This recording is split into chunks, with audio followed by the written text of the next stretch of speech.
Hello साथियों, हम सभी जो है पढ़ रहे हैं हिंदी। और हिंदी में आज जो हम एक अध्याय पढ़ने जा रहे हैं, इस अध्याय का नाम है रस। अब रस से जो है आपसे अमूमन 1 से 2 प्रश्न जो है आपकी परीक्षाओं में पूछा जाता है। तो सबसे पहले समझते हैं इस रस का अर्थ क्या होता है। देखिए, रस का मतलब है आनंद। अब आनंद आपको कब आएगा?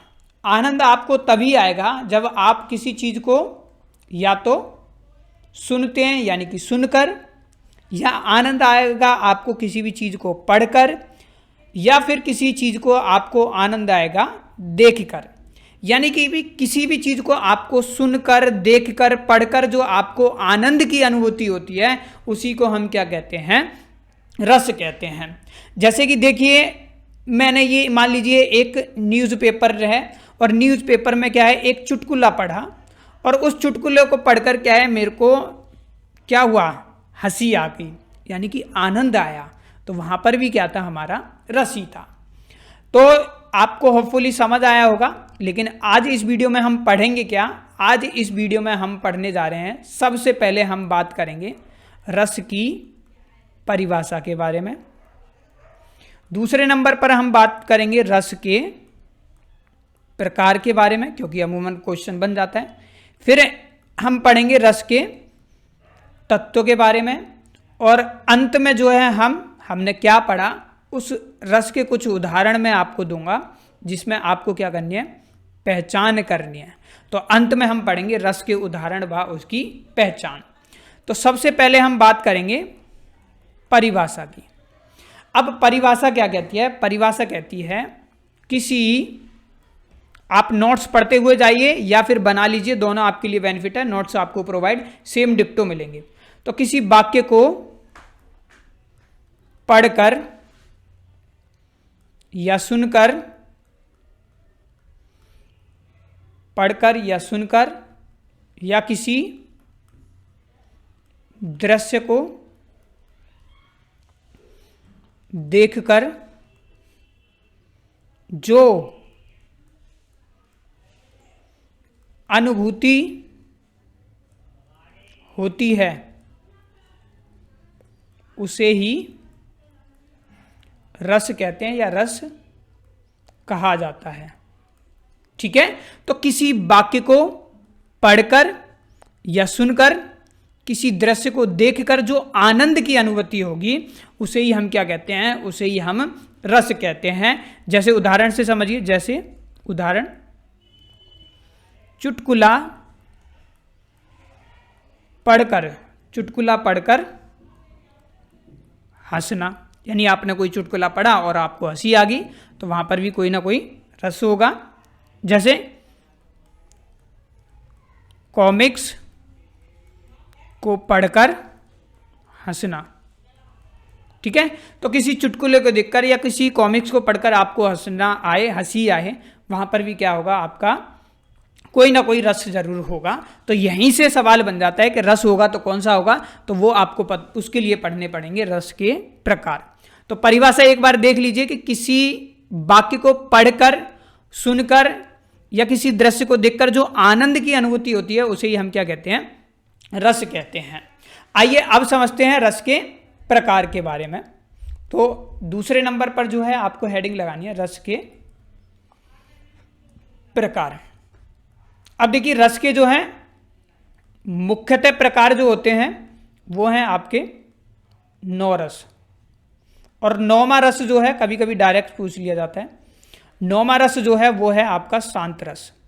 तो आपसे क्वेश्चन किस तरीके से पूछा जाएगा रस के कितने प्रकार होते हैं मुख्यतः? तो रस के मुख्यतः 9 प्रकार होते हैं, लेकिन कुछ किताबों में 11 भी दिए हुए हैं, वो भी मैं आगे डिस्कस करूंगा। तो मुख्यतः शब्द पर ध्यान देना है। रस के मुख्यतः 9 प्रकार हैं। कभी कभी डायरेक्ट क्वेश्चन पूछ लिया जाता है कि 9वां रस कौन सा है? तो 9वां रस जो है वो है आपका शांत रस। तो आइए सबसे पहले हम एक एक कर पढ़ते हैं। सबसे पहले हम बात करेंगे श्रृंगार रस के बारे में। अब श्रृंगार रस का मतलब क्या होता है? वैसे प्रेम। और प्रेम इसीलिए इसका स्थायी भाव जो है वो है रति। प्रेम कब होता है? रात में होता है। तो ये मैं ट्रिक बता रहा हूं याद करने की। यानी श्रृंगार का मतलब होता है प्रेम। अब प्रेम जो होगा वो 2 तरीके से होगा। कैसे? या तो आप होंगे संयोग या फिर होगा आपका वियोग। ठीक है। तो इसीलिए आपसे पूछा जाता है कि भाई रसराज किसे कहते हैं, यानी कि सारे रसों का राजा कौन सा है। तो सारे रसों का राजा जो होता है वो होता है हमारा श्रृंगार रस। श्रृंगार रस होता है। अब श्रृंगार रस में दोनों चीजें आती हैं, एक होता है हमारा संयोग, मैंने यहां पर लिखा हुआ, और दूसरा होता है वियोग। अब संयोग कब होगा, देखिए संयोग का वैसे मतलब देखोगे, संयोग यानी कि कोई चीज क्या है, आपस में मिलना, यानी कि क्या होगा, प्रेमी प्रेमिका का मिलना या बात करना, बात करना। यानी यहां पर क्या होगा, मान लीजिए ये एक व्यक्ति है, ये ए व्यक्ति है, ये बी व्यक्ति है। अब ये दोनों आपस में क्या करने लगे, प्रेम करने लगे, तो यहां पर कौन सा रस आएगा, श्रृंगार। तो जब प्रेम करने लगे तो यानी कि आपस में बात करने लगे। लेकिन दूसरे में क्या है, वियोग। वियोग का मतलब क्या होता है, बिछड़ना, है ना। तो मान लीजिए यही दो व्यक्ति हैं और आपस में क्या है, अब बिछड़ने लगे, है ना, एक दूसरे से नफरत करने लगे। तो भाई यहां पर क्या हो रहा है, वियोग हो रहा है, ठीक है। तो मान लीजिए जब प्रेम हुआ तो बंधन, यानी कि मिल रहे हैं तो संयोग हो रहा है, और वियोग कब होगा, जब आपस में से कोई चीज बिछड़ती है ना। तो बिछड़ने के बाद क्या होता है, हमारा वियोग होता है। तो आशा करता हूं आपको श्रृंगार रस समझ आ गया होगा। दूसरा होता है हमारा हास्य रस। अब हास्य रस में क्या है, आपको थोड़ा सा हरास होगा। इसके बाद हमारा तीसरा रस आता है, वो है करुण रस।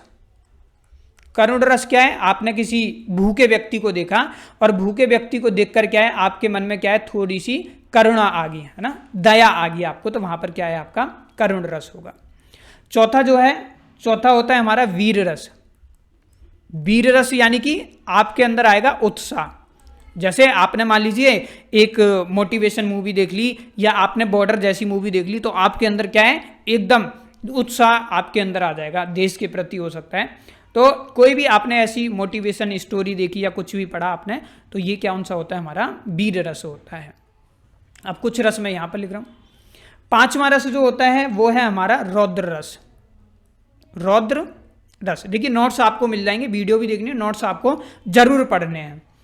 रौद्र रस जो होता है वो क्या है हमारा, रौद्र रस यानी कि लाल आंख। अब लाल आंख कब होंगी आपकी, जब आपको गुस्सा आएगा। तो रौद्र का मतलब होता है गुस्सा आना, ठीक है।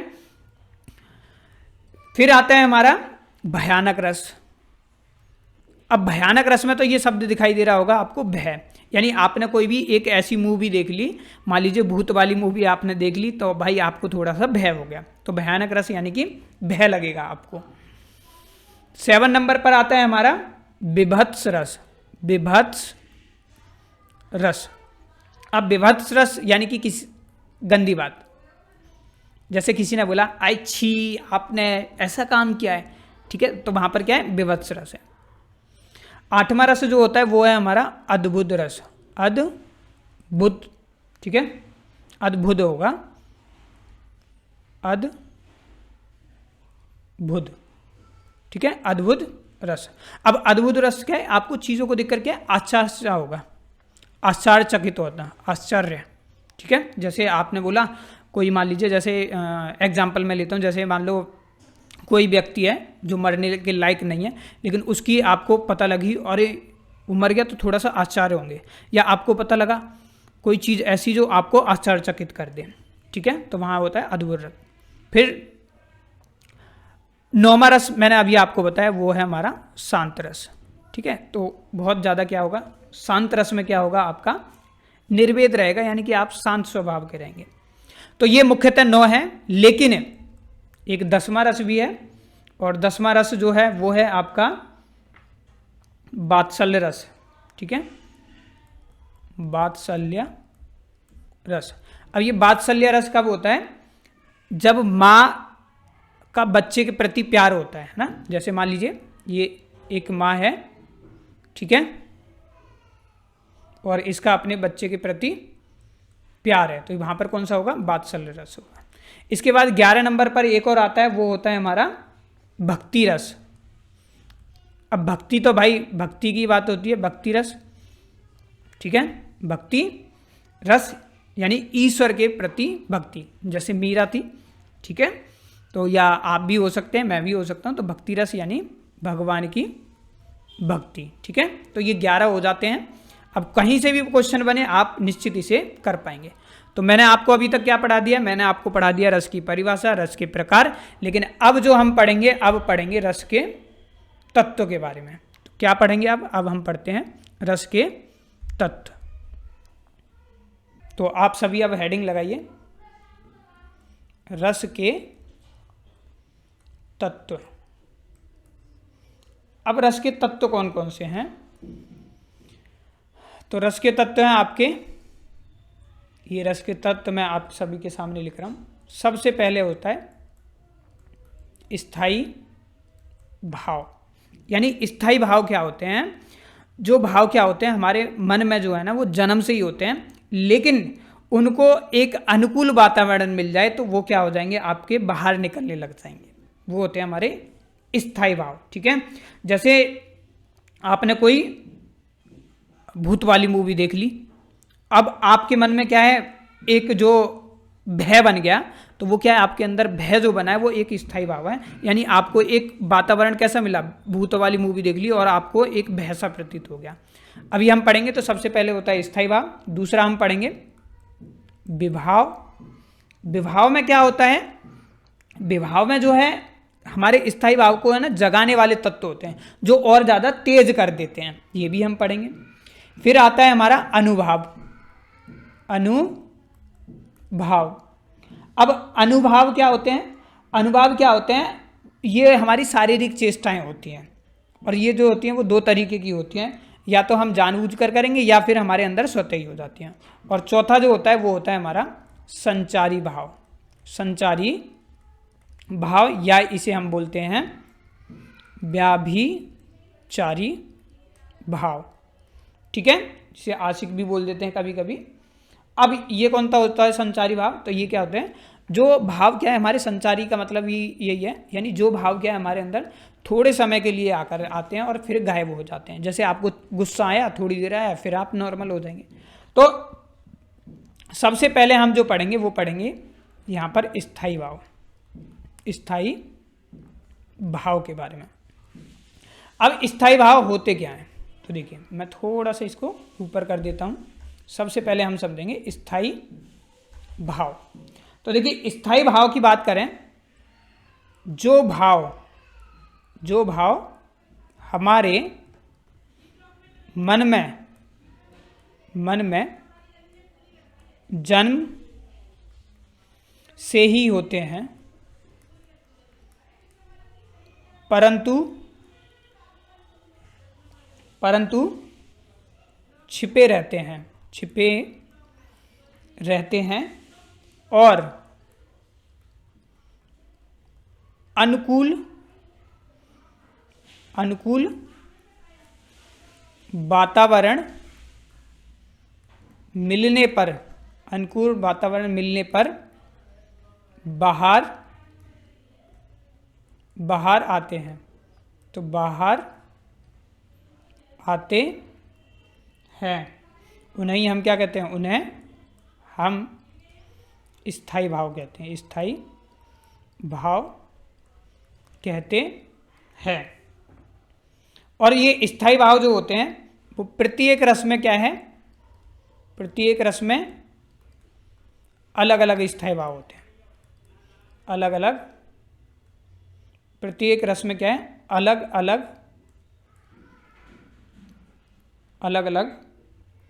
स्थायी भाव होते हैं।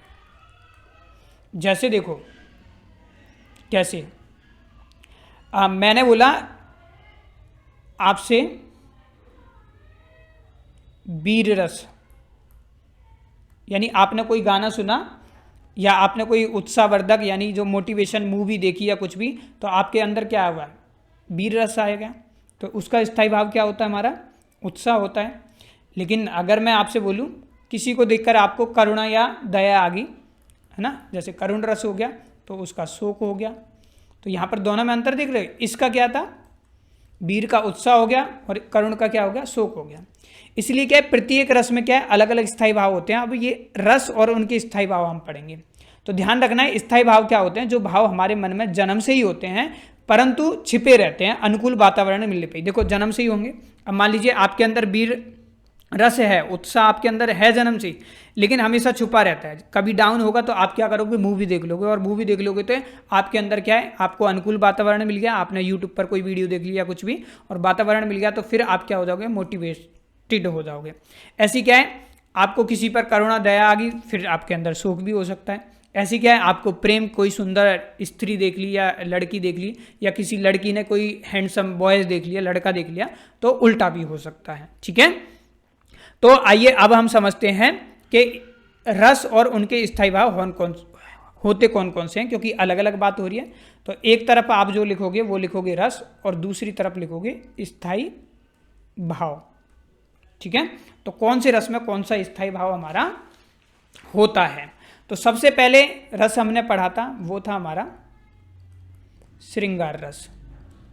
तो श्रृंगार रस का जो स्थायी भाव होता है वो होता है रति। दूसरा हमने पढ़ा था हास्य रस, जिसे हरास भी बोल देते हैं। तो इसमें क्या होता है? हमें हरास होगा, ठीक है, हास होगा। तीसरा हमने पढ़ा था करुण रस। करुण रस, करुण रस में क्या होगा? हमें शोक, इसका स्थायी भाव होता है। चौथा हमने पढ़ा वीर रस।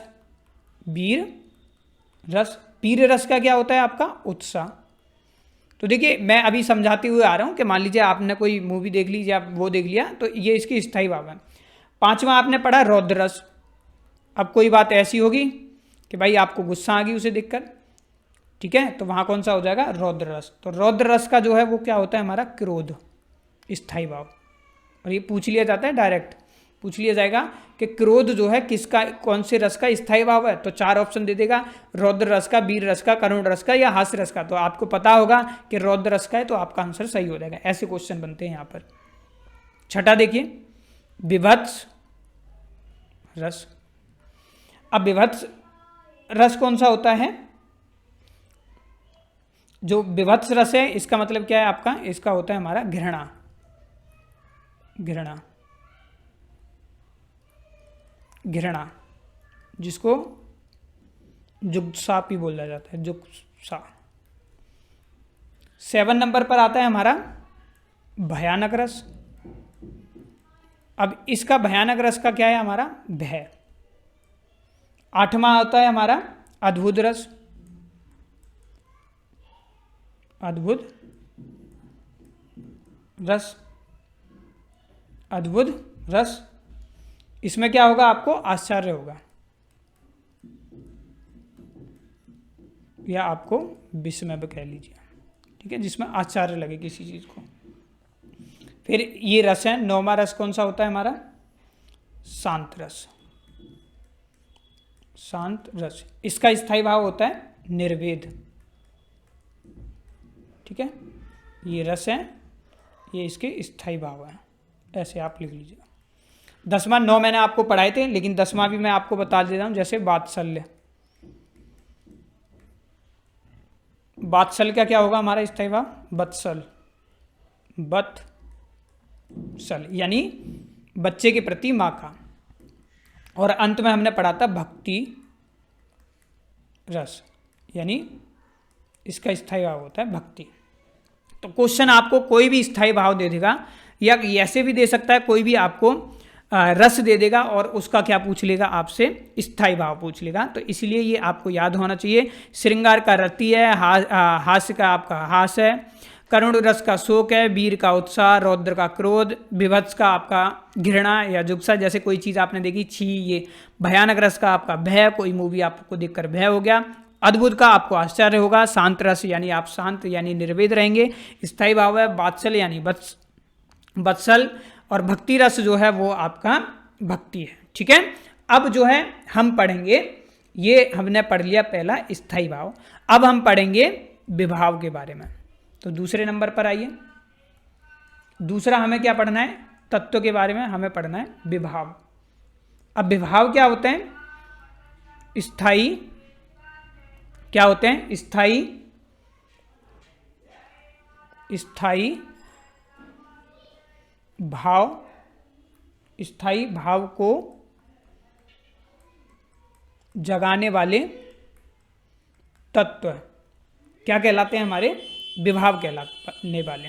तो स्थायी भाव को जगाने वाले, देखो स्थायी भाव क्या है? आपने कोई मान लीजिए एक सुंदर लड़की आपने देखी, ठीक है, मान लीजिए ये एक सुंदर लड़की है। अब सुंदर लड़की एक लड़के ने देखी तो उसके अंदर उसे देखते क्या आएगा?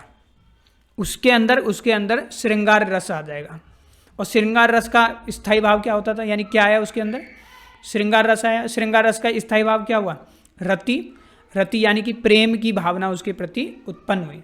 तो स्थायी भाव क्या है? जगाने वाले तत्व। यानी सुंदर लड़की को देखकर उसके अंदर क्या है? विभाव आया, उसका स्थायी भाव यानी कि रति जो है उसके अंदर क्या है? जग गया। ठीक है, उल्टा भी हो सकता है, भाई लड़का हैंडसम हो, है ना, सुंदर लड़का देखकर लड़की के प्रति भी होता है। तो विभाव क्या होता है? स्थायी भाव को जगाने वाले तत्व होते हैं। ठीक है, अब ये तत्व होते हैं तो विभाव के भी क्या होते हैं? प्रकार। अब कौन कौन से प्रकार होते हैं? कैसे भाई ये होगा? तो ये होते हैं तीनों तरीके के। सबसे पहला है आपका आलंबन।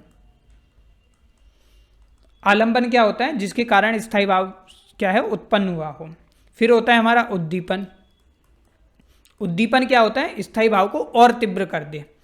फिर होता है हमारा आश्चर्य, जिसके हृदय में स्थायी भाव जागृत हो। ठीक है, जैसे समझो इसको पहले, आलंबन किसको है? जिसके कारण स्थायी भाव उत्पन्न हुआ हो। जैसे ऐसे लिख देता हूं मैं थोड़ा टेढ़ा सा, नायक नायिका। जैसे नायिका को देखकर क्या है? नायक के देखो आलम, जिसके कारण में मान लीजिए ये मान लेते हैं हम नायिका है। नायिका का मतलब क्या है? एक लड़की मान लेता हूँ, मैं लिख देता हूँ, ये एक लड़की है और ये एक तरफ लड़का है, यानी कि ये कौन है? नायक है। तो भाई नायिका को देखकर है ना, इस लड़के के प्रति क्या है? एक स्थायी भाव जो भी उत्पन्न होगा। जैसे ये लड़की मान लीजिए सुंदर है, ठीक है, सुंदर है, तो इस लड़के के अंदर क्या है? प्रेम की भावना हुई। तो इस लड़की के कारण है ना, जिसके कारण स्थायी भाव उत्पन्न हुआ, वो क्या कहलाएगा? वो क्या कहलाता है? हमारा आलंबन कहलाता है। तो यहां पर आलंबन कौन हो गया? ये नायिका हो जाएगी, ये लड़की हो जाएगी। ठीक है, अब जिसके हृदय में हुआ, हृदय में किसके में हुआ है? इस लड़के के में, तो ये क्या हो जाएगा? हमारा आश्रय हो जाएगा। तो आश्रय क्या होता है? जिसके क्या होता है? जिसके हृदय में स्थायी भाव जागृत हो। ठीक है, जैसे नायक नायिका। ठीक है, तो देखिए इस नायिका को देखकर क्या है? इस लड़के के मन में जो है स्थायी भाव उत्पन्न हुआ। तो ये जिसके कारण हुआ, वो उत्पन्न हुआ, तो वो तो क्या कहलाएगा? हमारा आलंबन कहलाएगा। लेकिन जिसके हृदय में हुआ है, इस लड़की को देखकर इस लड़के के में हुआ, तो ये लड़का क्या हो गया? आश्रय हो गया। जिसके हृदय में स्थायी भाव उत्पन्न जागृत हुआ, तो लड़के के में हुआ। और आलंबन कौन बन गया? लड़की, यानी कि नायिका की वजह से हुआ। उल्टा भी हो सकता है कि भाई, उल्टा भी ये हो सकता है कि नायक की वजह से इस लड़की के में भी हो सकता है। ठीक है, तो उद्दीपन क्या होता है? उद्दीपन क्या है? स्थायी भाव को तीव्र करने वाले, तीव्र का मतलब है तेज करने वाले तत्व, जैसे सौंदर्य, श्रृंगार या कोई पहनावा। अब मान लीजिए ये नायिका है, ये लड़की है, और इस लड़के के अंदर क्या है? प्रेम की भावना जो है, प्रेम का स्थायी भाव उत्पन्न हुआ है। ठीक है, रति का। लेकिन इस लड़की ने श्रृंगार और कर लिया। श्रृंगार का मतलब क्या? सौंदर्य और कर लिया। तो इसके जो उद्दीपन है इस लड़के का क्या हो जाएगा? इस नायक का क्या हो जाएगा? और तीव्र हो जाएगा। तो जो सौंदर्य है ना, इस सौंदर्य ने क्या कर दिया? उसके अंदर और उद्दीपन तीव्र कर दिया। मैं आशा करता हूं समझ आ गया होगा, नहीं आए तो एक बार इसे दोबारा देखिए। अब हम चलते हैं अगले टॉपिक पर, और अगला टॉपिक जो हम पढ़ेंगे इसी के अंतर्गत तीसरा तत्व जो पढ़ेंगे वो पढ़ेंगे हम अनुभाव के बारे में।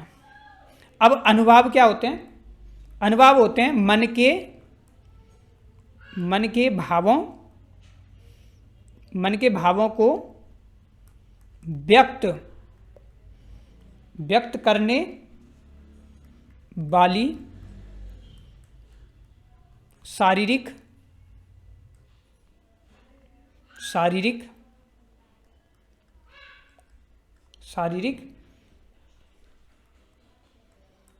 चेष्टाओं को हम क्या कहते हैं? अनुभाव कहते हैं। जैसे मैंने बताया कि अनुभाव क्या होते हैं? जो हमारे मन के जो भाव होते हैं ना, हम अपने जो हमारे मन में भाव जो चल रहे हैं उनको व्यक्त कैसे करेंगे, शारीरिक चेष्टाओं से करेंगे। तो मन के जो भाव होते हैं उनको व्यक्त करने वाली शारीरिक गतिविधियां यानी कि शारीरिक चेष्टाओं को क्या कहते हैं? हम अनुभाव कहते हैं।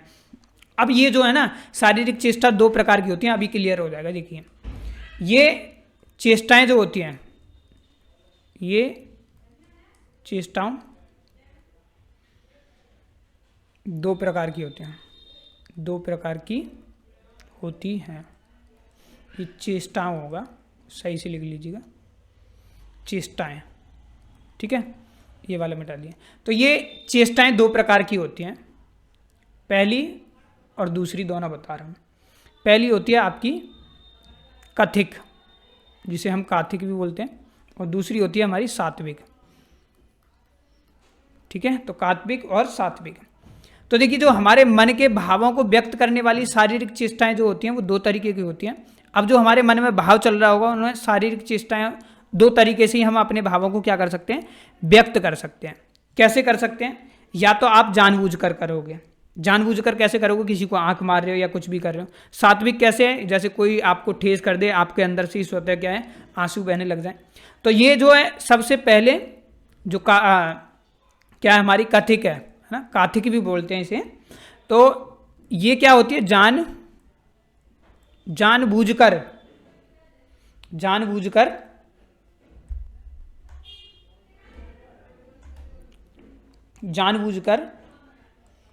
की जाने वाली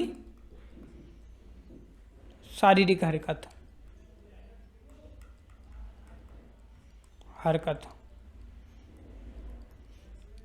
यानी आप क्या करोगे? आप जो भी करोगे जानबूझकर करोगे, है ना। जैसे जानबूझकर कैसे करोगे? जैसे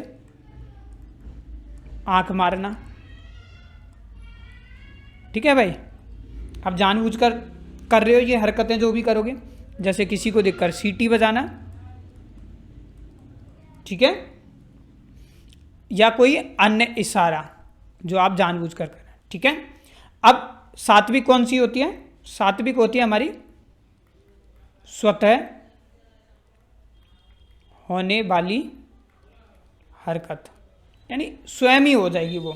और ये जो होती है 8 प्रकार की होती है। ये वैसे 8 प्रकार से नहीं आएगा, लेकिन इतना ध्यान रखो, स्वतः होने वाली। जैसे आंसू बहना। ठीक है, आपको अंदर ही कुछ दुख हुआ तो आपके आंसू आने लग जाएंगे। जैसे आंखें लाल होना यानी कि गुस्सा आना। सांस तेज होना, है ना, किसी ने कुछ बोल दिया, आपकी सांस तेज होना, कांपना आदि। ठीक है, तो अनुभाव क्या होते हैं? अनुभाव क्या होते हैं? हमारे भावों को, जो हमारे मन में जो भाव चल रहे हैं उनको व्यक्त करने वाली शारीरिक चेष्टाएं होती हैं। ये दो तरीके की होती हैं, आपकी काथिक, सात्विक। काथिक क्या है? जानबूझ कर करोगे। सात्विक क्या है? जो स्वतः हो जाती है हमारी। इसके बाद हमारा अंतिम जो है वो आ जाता है हमारा संचारी भाव। तो चौथा तत्व तो आ गया हमारा संचारी भाव। अब संचारी भाव क्या होता है? संचारी भाव होता है जो भाव थोड़े समय के लिए आकर फिर गायब हो जाते हैं। यानी जो भाव क्या है हमारे थोड़े समय के लिए क्या है आएंगे और फिर क्या है दोबारा गायब हो जाते हैं। जैसे देखो, जैसे स्वप्न यानी कि सपना आपको आएगा थोड़ी देर फिर गायब हो जाएगा। हर्ष, हर्ष यानी कि खुशी होना आपको, ठीक है। आपको गर्व होना, फिर आपको आलस्य आना, ठीक है। अब आलस्य हमेशा तो नहीं रहता, थोड़ी देर के लिए किसी किसी दिन आ जाएगा, नहीं तो नहीं।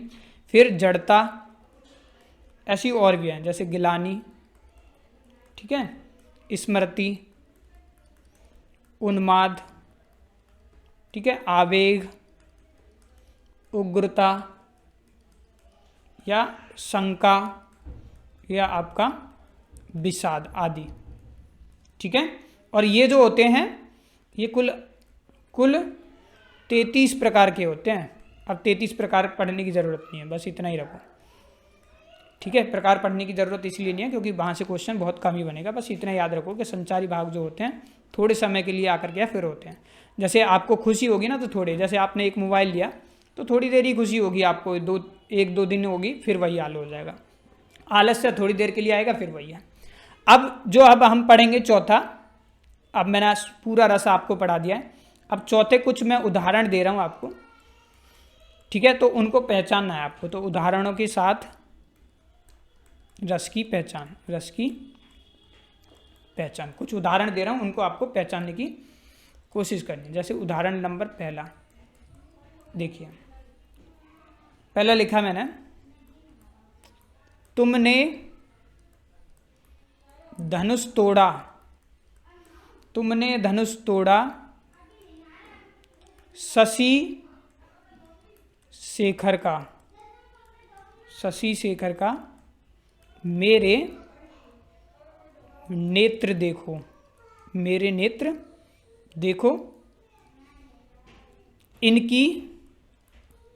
इनकी आग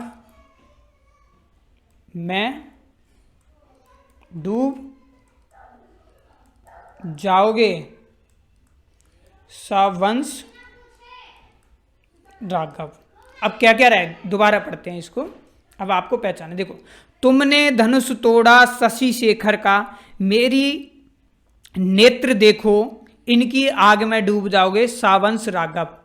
अब यहाँ पर बात क्या की जा रही है, जो परशुराम है वो ये बात कह रहे हैं कि तुमने धनुष तोड़ा, है ना। वो ये कह रहे हैं जब प्रभु श्री राम जो है धनुष तोड़ देते हैं कि तुमने धनुष तोड़ा शशि शेखर का, है ना, तुमने धनुष तोड़ा है शशि शेखर का, मेरे नेत्र देखो, मतलब मेरी आंखें देखो, इनकी आग में डूब जाएगा, इनकी आग में डूब जाओगे, सावंश राघव। यानी कि जो मेरी आंखों में क्रोध आ रहा है, मेरी आंखों में गुस्सा है, इसमें सावंश यानी जो पूरा वंश है, सावंश है राघव, वो सारा का सारा डूब जाएगा। तो यहाँ पर क्या दिया जा रहा है, वहाँ पर क्रोध दर्शाया जा रहा है ना, मेरी नेत्र देखो, इनमें आग डूब जाओगे। तो भाई गुस्सा किस में आता था, क्रोध किस में था हमारा, ये स्थायी भाव बता रहा हूँ, तो वो किस में था हमारा, रौद्र। तो यहाँ पर कौन सा हो जाएगा हमारा, रौद्र रस हो गया। दूसरा देखो, एक और एग्जाम्पल लिखता हूँ मैं। दूसरा एग्जाम्पल में जैसे मैंने लिखा, मेरे तो गिरधर गोपाल, मेरे तो गिरधर गोपाल दूसरा ना कोई, मेरे तो गिरधर गोपाल दूसरा ना कोई, जाके सिर मोर मुकुट